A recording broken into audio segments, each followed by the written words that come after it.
Sveiki, mėlyjeji, su jumis Lingita, upė, krantas, saulė, vasara, žali medžiai, kur ateinu kiekvieną dieną prie savo mylimos upės. Žinau, šiandien atkreipiu dėmesį į tokį dalyką kaip ribos, kranto ribos, ribos tarp dangaus ir žemės, tarp dangaus ir upės. Ir visur yra tos ribos. Žinot, kai pasižiūri į upę, šiandien upė kaip stiklas, kaip ledas, rami, tokia girdisi garsas net nuo miestų. Ir tos ribos, jos tokios akivaizdžios yra. Mūsų gyvenime irgi yra labai svarbu ribos. Tačiau šiandien gal kalbame apie tas ribas, kurios yra tarp išmatavimų. Žinot, žiūrint į upę, atrodo kaip stiklas, ar ne, bet po vandeniu yra visas pasaulis. Tai kaip kitas išmatavimas išties, kitas tankis, kitas dažnis, kiti gyventojai. Tai vat, ir žinot, labai mėgsta iš tikrųjų tokie gyvūnai kaip galbūt vandens tokie gyvūnai, kurie apsimeta kaip pagalys plaukia, paskui išlenda jie ir tarytum su tavim pradeda žaisti ir bendrauti. Tai aš noriu pasakyti, kad žinot, tuos gyvūnus esat susidūrę ar stebit upę, tai parašykit komentaruose, labai įdomu. Kartais žuvytės iššoka, bet noriu pasakyti, kad iš tikrųjų mūsų gyvenime irgi yra gyvūnai, kurių mes nelabai materijų matome, bet mes galim juos apčiuopti, kad jie tarytum iššoka mūsų gyvenime ir veikia mūsų gyvenime, ar ne? Iššoka, ta prasme, į mūsų realybę. O kaip jie iššoka ir pasireiškia mūsų realybėj, tai būtent per mus. Per mūsų emocijas, per mūsų jausmus, per mūsų būsenas, apie ką mes čia nuolat kalbam, ar ne? Tai va, tai šiandien tema apie angelus ir demonus.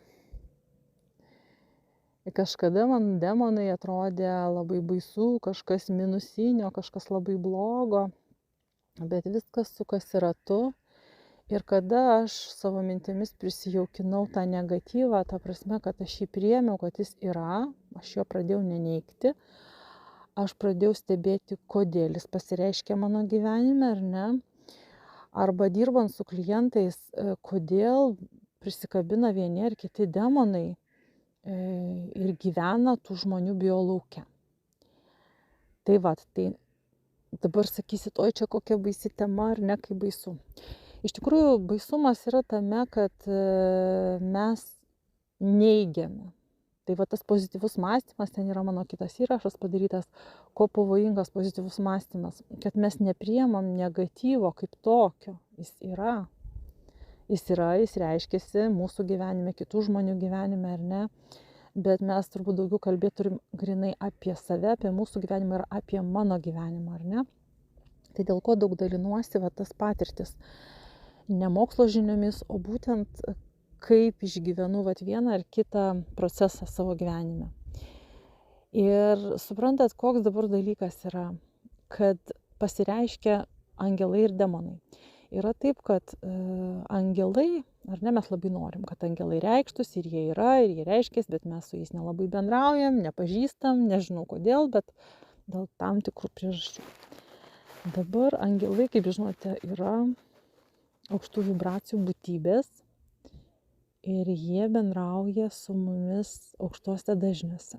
Kada mūsų mintis yra pozityvios, kada mes teigiamose būsenose, tai jie automatiškai su mumis vienijasi, ar ne? Ir jie pasiruošia padėti, jeigu mes prašom, jeigu neprašom, jie tiesiog ramiai sėdi ir mėgaujasi dabar va šitų nemonų kaip aš, nes aš kažkaip susimaščiau, galvoju, kiek dabar angelų sėdi ir kaifuoja šitoj dangaus būsenoj, šitam rojų žemėje iš tikrųjų. Ir supratau, kad daug sėdi, daug, nes užsiprašiau daug informacijos, kurios galėčiau perteikti žmonėms. Ir tiesiog matau, kaip sėdi daug tose pačiose vibracijose aukštose ir tiesiog laukia bendradarbiavimo, to bendro darbo, kur galėtų eiti, padėti, daryti, gyvendinti, ar ne.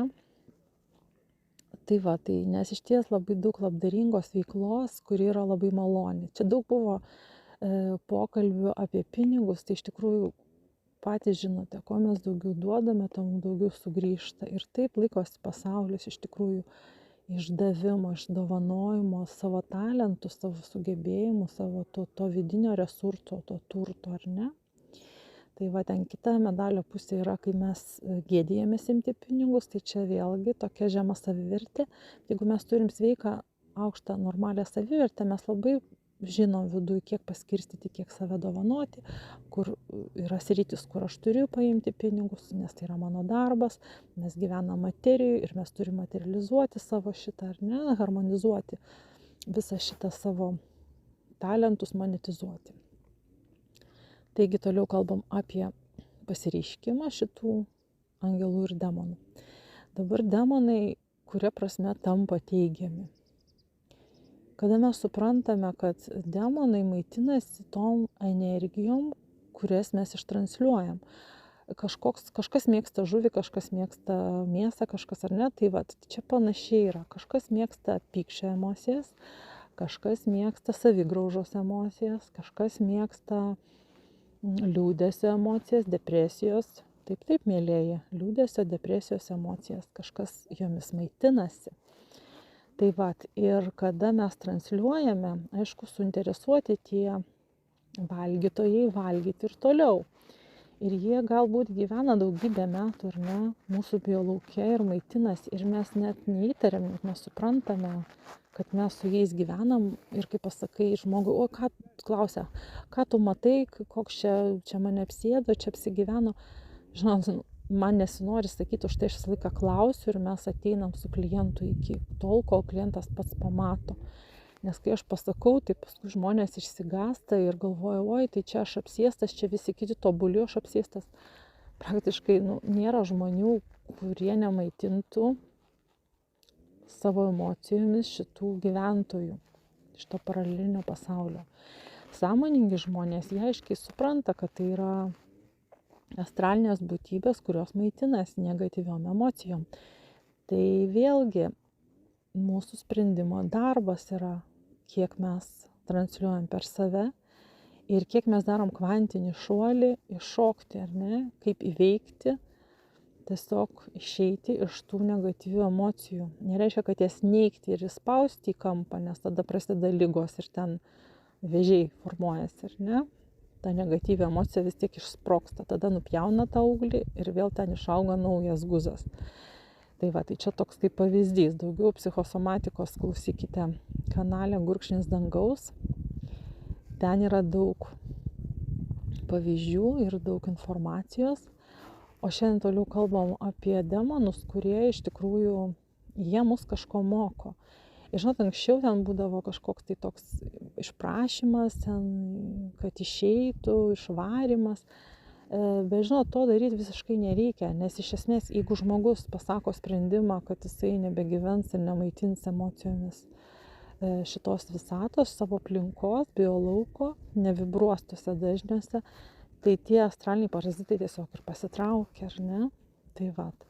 Tai žodžiu, yra visiškai paprasta, kada mes priimam tam tikrus sprendimus. Ir dabar, žinot, toks dalykas, dar kitas pavojingas dalykas, ko nelabai mato žmonės, pavyzdžiui, jeigu, tarkim, kaip pavyzdys, buvo kažkoks tai smurtas, ne, tarp berniukų ir mergaičių, kur tėvai mušė ar smurtavo, truputėlį yra skirtumas.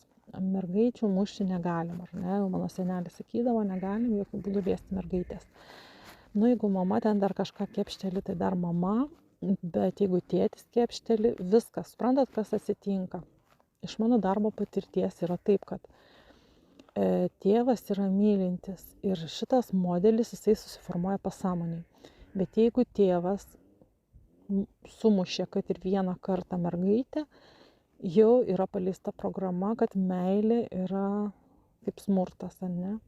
Ir kas atsitinka, atrodo, kas čia tokio vienas kartas. Bet jeigu ta mergaitė patyrė tokį stresą ir ten labai žemi dažniai, ten dažniausiai ant šitos emocijos ateina pasimaitinti žemieji astralai.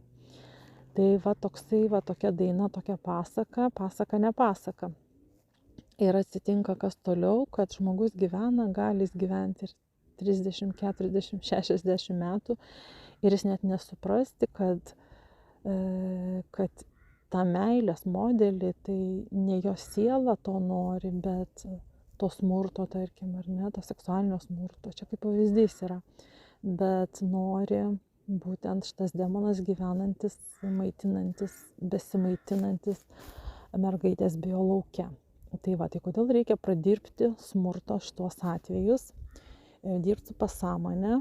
Iš tikrųjų, aš labai lengvai, mes pradirbame su klientais šitą sritį ir tiesiog pradirbti šitą programą pakeisti, nes antraip ta programa tokia, žinot, kaip parašo, ten myliu su meile, tai mergaitė gali būti meilė asocijuojasi su smurtu. Tai taip, kad čia su ta besąlyginė meilė, švaistyti žodžių meilė, tai irgi taip labai reikia atsargiai. Nes mūsų akiniai,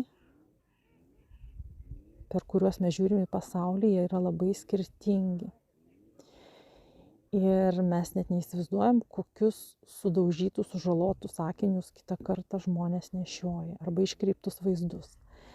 Tai va, ir labai dažnai būna, kad pradirbam kažkokį traumuojantį įvykį ir žmonės net akinius nusiema, ar ne? Iš kitos pusės, čia akinių tema yra kita, visiškai skirtinga. Kalbėsim kituose įrašuose arba webinaruose. Taigi, mielieji, šiandien apie angelus ir demonus tiek. Naujausią informaciją, mokymus skaitykite po įrašu. Ir šiandien su jumis buvo Lingita ir iki susitikimų.